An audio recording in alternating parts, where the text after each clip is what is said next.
गलत बता दिए थे क्या? जी अधिक कोण बना है। अधिक कोण नहीं बनेगा इससे, ठीक है। इससे अधिक कोण त्रिभुज नहीं बनेगा। इससे क्या बनेगा? नानाभुज, क्योंकि 2 + 3 कितना है? 5, और ये छोटा है किससे? 6 से। दोनों भुजाओं का योग तीसरी से क्या होना चाहिए? बड़ा होना चाहिए। चलिए दिमाग काम कर रहा है आपको, आगे बढ़ा जाए।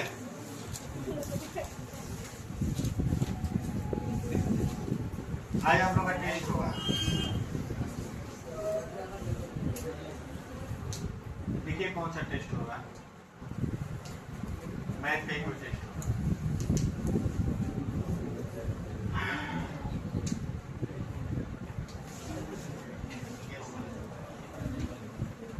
एक त्रिभुज के भुजाओं में 9 संबंध 6 संबंध 4 का अनुपात है।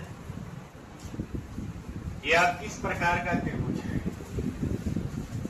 9 संबंध 6 संबंध 4, 2 भुजाओं का एक तीसरी से बड़ा है ना जी। चलिए ठीक, तब बनेगा। C का मान होगा 9, यानी 4 का स्क्वायर प्लस 6 का स्क्वायर, 16 प्लस 36 कितना हो जाएगा? 52। और 9 का स्क्वायर क्या होगा? ये कम हो गया, और कम होने पर कौन सा त्रिभुज बनेगा? अधिक कोण त्रिभुज। ज्यादा रहता तो न्यून कोण बनता, कम होता तो अधिक कोण। सर इसको पलट देंगे क्या?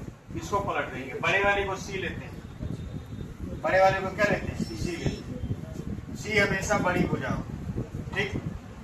इन्हें कि पहले लिख दिया तो उसको C नहीं मानेंगे, कहीं भी रहे बड़ा वाला क्या होगा? C होगा, तीसरी भुजा। आगे बढ़ा जाए। 13 नंबर लगाइए।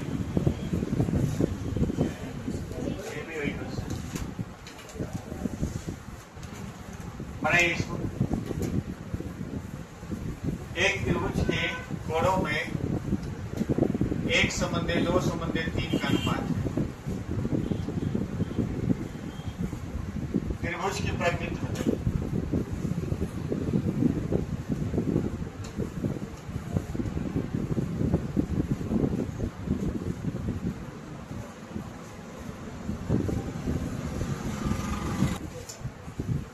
त्रिभुज नहीं बनेगा। कोण का अनुपात दिया है, भुजा का अनुपात नहीं दिया है, तो भुजा में चेक करेंगे प्लस B बराबर C से ज्यादा होना चाहिए। कोण का अनुपात दिया है ना जी। तो 3 कोण होते हैं। 3 कोण है, 1 संबंध 2 संबंध, तो टोटल कितना है? 6। 6 का वैल्यू 180 डिग्री, 1 का वैल्यू कितना होगा? 30, यानी 30 डिग्री, 60 डिग्री और 90 डिग्री। ये 3 कोण आए हैं, त्रिभुज के 3 कोण आए हैं, 30 डिग्री, 60 डिग्री और 90 डिग्री। तो बताइए कौन सा त्रिभुज बन रहा है? समकोण बन रहा है, समकोण त्रिभुज बन रहा है। कई लोग सोच रहे होंगे कि 1 और 2 3 है और 3 से बड़ा नहीं है। ये भुजा का अनुपात थोड़ा दिया है कि हम उसको भुजा वाला नियम लगाएंगे, तो स्क्वायर कर देंगे। कोण दिया हुआ है। भुजा दिया रहता है कि एक त्रिभुज के भुजा में इतने इतने इतने का अनुपात है, तब भुजा का अनुपात देखते हैं। आगे बढ़ा जाए।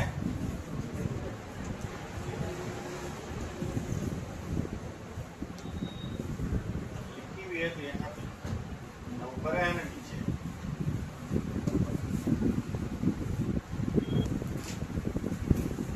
समकोण त्रिभुज का क्षेत्रफल क्या होता है? कोई बताएंगे? समकोण त्रिभुज का क्षेत्रफल क्या होता है? ऐसे समझिए, नॉर्मल एक त्रिभुज है, त्रिभुज का क्षेत्रफल क्या होता है? त्रिभुज का क्षेत्रफल होता है half into base into height, आधार गुणे त्रिज्या बटा आधार गुणे ऊंचाई बटा 2। एक त्रिभुज का ये आधार है, जिसमें A, B और C त्रिभुज है। इसका आधार कौन है? BC, और ये उसकी क्या है? ऊंचाई, ठीक। अब जैसे मान लीजिए एक त्रिभुज दिया हुआ है, ये त्रिभुज है,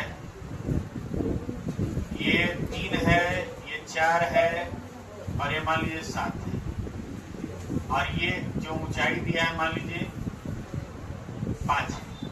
ठीक, तो इसका क्षेत्रफल जो हो जाएगा वो हो जाएगा हाफ इंटू आधार कितना है 7 और ऊंचाई कितना है 5, यानी 35/2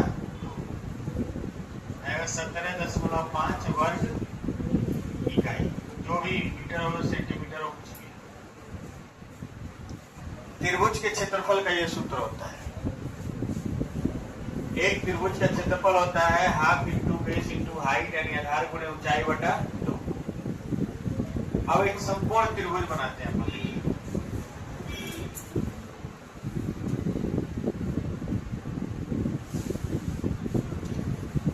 संपूर्ण त्रिभुज बनाते हैं जिसमें ये ए है लंब और ये है आधार और ये है आपका कर्ण। तो जो लंब है वही ऊंचाई है। लंब को ही हम क्या कहते हैं? ऊंचाई, क्योंकि 90 डिग्री पर है। और आधार ही क्या है? आधार है। तो ऐसे में इसका जो क्षेत्रफल होगा, ऐसे में इसका क्षेत्रफल हो जाएगा हाफ इंटू आधार गुणे लंब। आधार गुणे क्या हो जाएगा? लंब।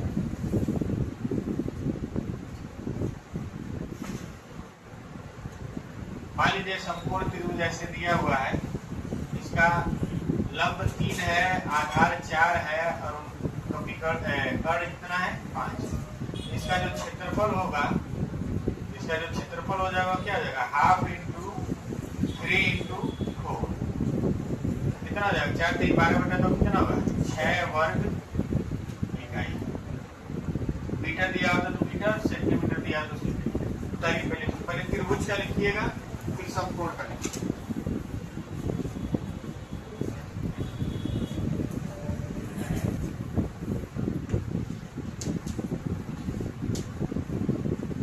बीच में आ गया इसलिए हमको समझाना पड़ा है कि कुछ क्वेश्चन दिया हुआ है। सबसे पहले हम लोग समझेंगे त्रिभुज। त्रिभुज का जो क्षेत्रफल होता है, अभी आगे हम लोग सवाल भी लगाएंगे। त्रिभुज का जो क्षेत्रफल होगा होता है हाफ इंटू आधार गुणे ऊंचाई। इसमें कोई डाउट हो तो बताइए। कोई डाउट नहीं है? और संपूर्ण त्रिभुज का जो क्षेत्रफल होगा इसी के आधार पे क्या हो जाएगा? हाफ इंटू आधार गुणे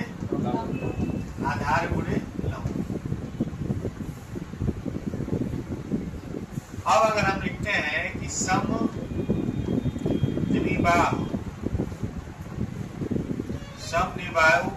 संपूर्ण त्रिभुज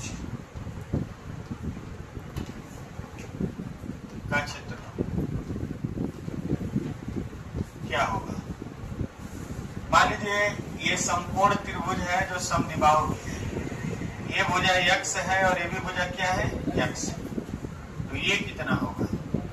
√2x होगा। होगा कि नहीं होगा? दोनों का जो स्क्वायर करके करड़ी में ले लेंगे, 1 का स्क्वायर 1 और 1 का स्क्वायर 1 कितना हो जाएगा? 2। सब आ जाएगा, घबराइए नहीं। आगे जब रेखा गणित पढ़ेंगे सब आ जाएगा। तो इसका क्षेत्रफल हम लोग निकालेंगे। इसका जब क्षेत्रफल होगा तो हाफ इंटू यक्स इंटू क्या होगा? यक्स। क्या हो जाएगा? हाफ इंटू क्या हो जाएगा? X square. हम इसको आप ऐसे लिख सकते हैं कि हाफ इंटू, आप चाहे आधार का स्क्वायर ले लीजिए या इसी को आप लिख सकते हैं हाफ इंटू लंब का स्क्वायर। दोनों से कोई भी ले सकते हैं। आधार और लंब आपस में क्या है? बराबर। बताइए इसको एक साथ तीनों लिखिए।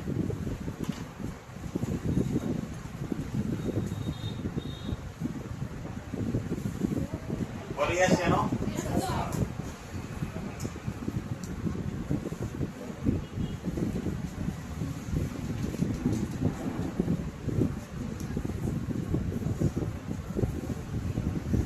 एक समकोण त्रिभुज के कर्ण की लंबाई 10 सेंटीमीटर है। इस प्रकार बनने वाले समकोण त्रिभुज का अधिकतम क्षेत्रफल क्या है?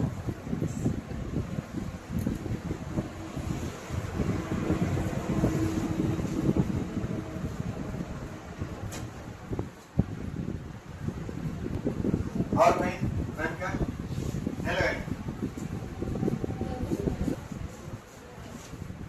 बातचीत नहीं है, सब लोग ध्यान से देखेंगे। थोड़ा पर्दा ठीक कर दीजिए दोनों।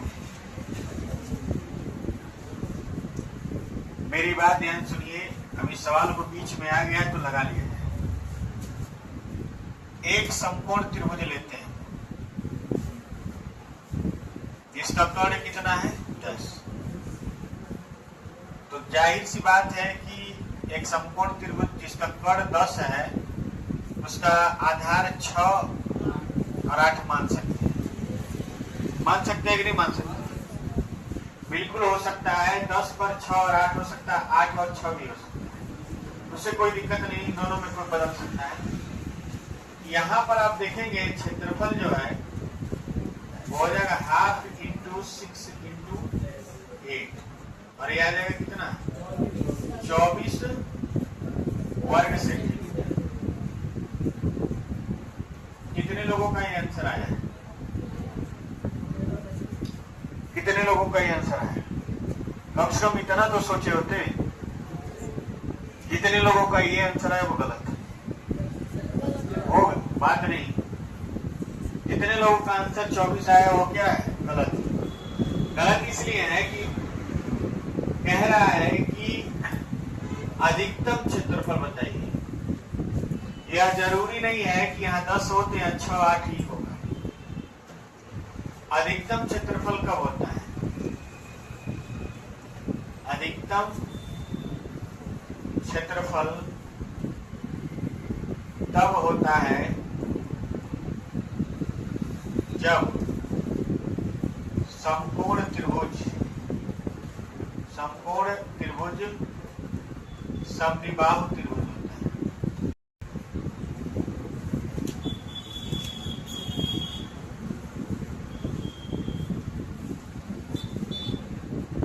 ये चीज समझ रहे हैं आप लोग?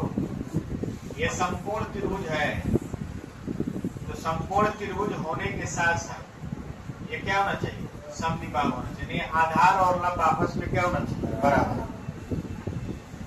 अब ऐसे देखिएगा, अगर ये 10 है ठीक है, तो आप देखेंगे x² + x² बराबर 10 का स्क्वायर। 2x² बराबर क्या हो जाएगा? 100। यहां सब लिखना है 2x² बराबर हो जाएगा वही सवाल x² बराबर हो जाएगा 50। तो x बराबर हो जाएगा 5 करणी में 2। x का मान हो गया 5 करणी में 2, यानी ये भी 5 करणी में 2 है और ये भी 5 करणी में 2 है। तो यहां से अगर हम क्षेत्रफल निकालते हैं तो हो जाएगा 1/2 × 5√2 और 5√2। जब इसको हम गुणा करेंगे तो ये जाएगा 1/2 × 5 बचे कितना होगा? 25 और ये √2 कितना हो जाएगा? 2। करणी में 2 का गुणा होने पर 2 हो जाता है। 2 से 2 कट जाएगा और आएगा कितना? 25। इसका 25 सेंटीमीटर स्क्वायर जो होगा वो क्या होगा? अधिकतम 24 नहीं होगा। चलिए पहले इसको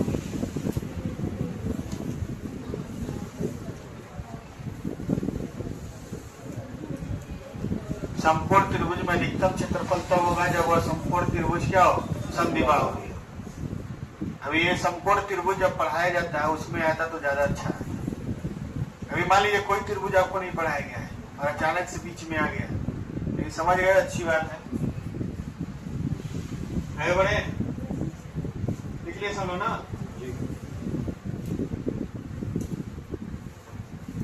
एक त्रिभुज की भुजाएं 3 सेंटीमीटर 4 सेंटीमीटर 5 सेंटीमीटर है। सभी भुजाओं के मध्य बिंदु को मिलाने से बने त्रिभुज का क्षेत्रफल कितना होगा? बहुत अच्छा।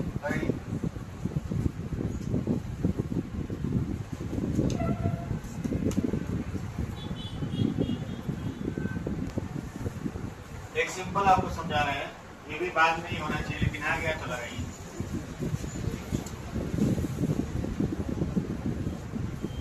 ये आपका एक त्रिभुज है, कोई भी त्रिभुज ले लीजिए।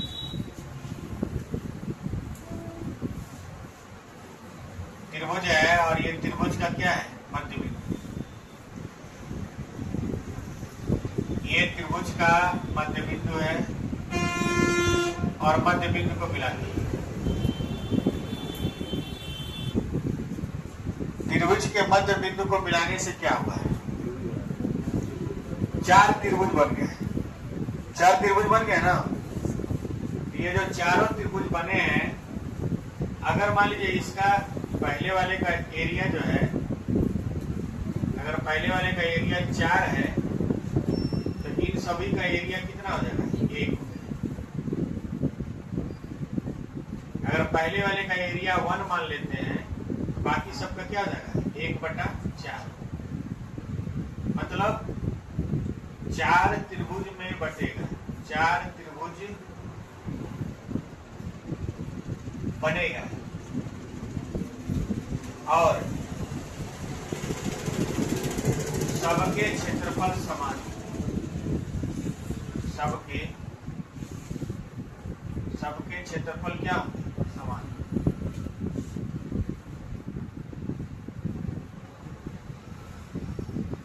अगर इसका एरिया x है तो छोटे वाले का एरिया कितना हो जाएगा? x/4। अब एक त्रिभुज है, समकोण त्रिभुज। समकोण त्रिभुज है और इसकी भुजाएं जो हैं 3 है, 4 है और कितनी है? 5। इसका एरिया कितना है? 1/2 गुणे 3 गुणे 4 कितना आएगा? 6 सेंटीमीटर स्क्वायर। अब इसके मध्य बिंदु को मान लीजिए, इसका मध्य बिंदु ये है, इसका मध्य बिंदु ये है और इसका मध्य बिंदु ये है। ठीक, इसको हम ऐसे मिला दिए। जब इसको मिलाए तो सारे त्रिभुज जो बने हैं वो कैसे बने? समकोण। और चारों आपस में क्या है? बराबर। तो एक त्रिभुज जो बीच और बिंदु को मिलाए हैं, तो ये त्रिभुज जो बना है बीच में, इसका क्षेत्रफल हो जाएगा, एरिया जो हो जाएगा वो कितना हो जाएगा? 6/4, यानी हो जाएगा 1.5 सेंटीमीटर स्क्वायर। इसको भी लगा लीजिए, लगा लीजिए। बीच में आ गया मेहमान के तौर पे तो लगा लेंगे। इतना ऐसा बचपन में आप हाई स्कूल में पढ़े हुए हैं, नहीं पढ़े हैं तो उस स्कूल में पढ़ने का कोई मतलब नहीं रह गया।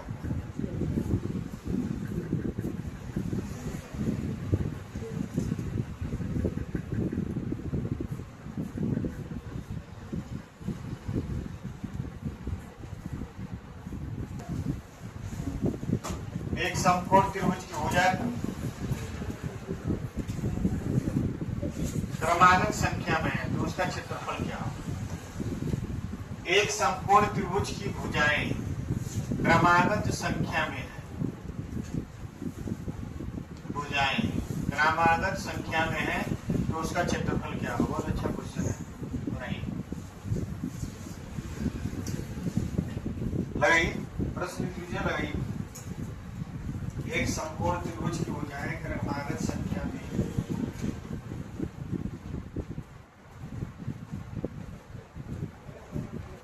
4 और क्या होंगी? 5।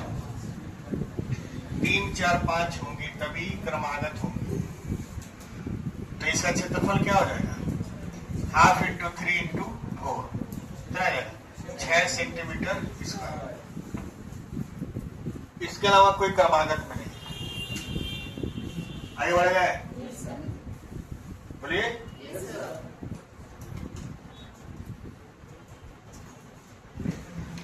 एक समकोण त्रिभुज की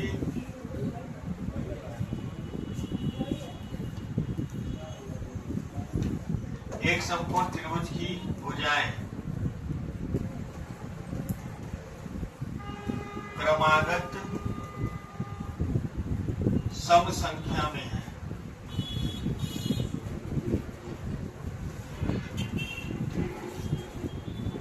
त्रिभुज का क्षेत्रफल क्या हो?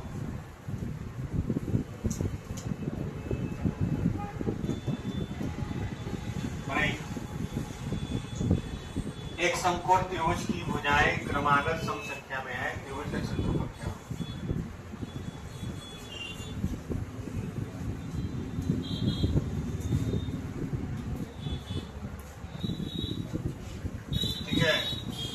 ये ऑप्शन भी गलत है, ठीक है। तो 6, 8 और क्या होगा 10, 6, 8 और 10। तो इसका एरिया जो हो जाएगा हाफ इंटू 6 इंटू 8 आ जाएगा 24 सेंटीमीटर स्क्वायर। ये ऑप्शन सही नहीं है।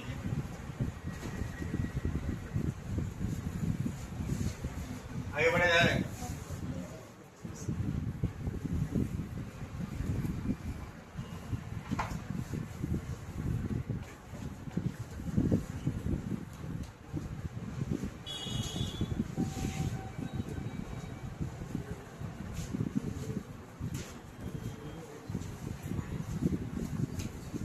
न्यून कोण त्रिभुज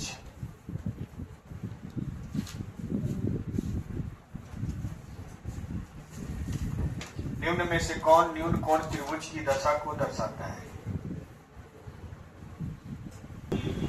न्यून कोण की दशा को कौन दर्शा रहा है? दूसरा, चलिए पहले देखते हैं। 6 square plus 9 square, 6 square plus 9 square 36 plus 81 कितना हो जाएगा? 117 है। और 10 का स्क्वायर क्या होगा? 100 ज्यादा है। न्यून कोण की दशा को दर्शा रहा है कि नहीं है? दर्शा रहा है। दूसरा वाला देखिए, 7 स्क्वायर 8 स्क्वायर 49 और 64 113 है। और ये 10 स्क्वायर ये भी 100 है, ये भी ज्यादा है। तो कोई डिफरेंस दिक्कत क्या है? तीसरा नहीं होगा। कह रहा है न्यून कोण की दशा को दर्शाता है।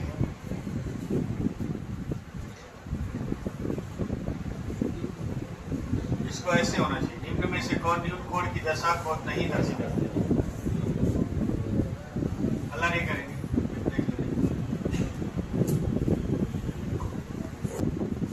और इसको 16 का स्क्वायर करेंगे जाएगा कितना? 256। इसके पहला वाला गलत हो जाएगा, दूसरा वाला सही हो जाएगा, तीसरा वाला समकोण हो जाएगा, चौथा वाला नहीं। ऑप्शन बदल लीजिए।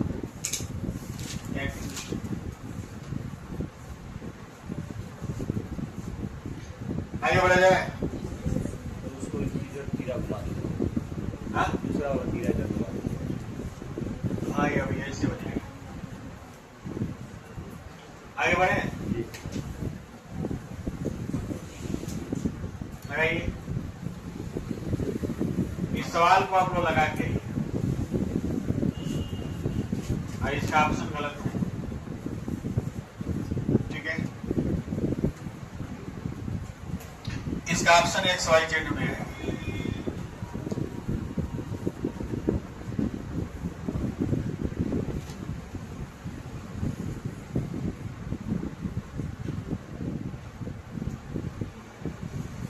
ये सवाल आप लोग का होमवर्क है, इसको लगा के लाएं।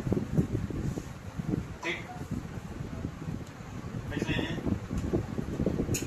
2-3 दिन से आप लोग का हिंदी चल नहीं पाया है, ठीक है।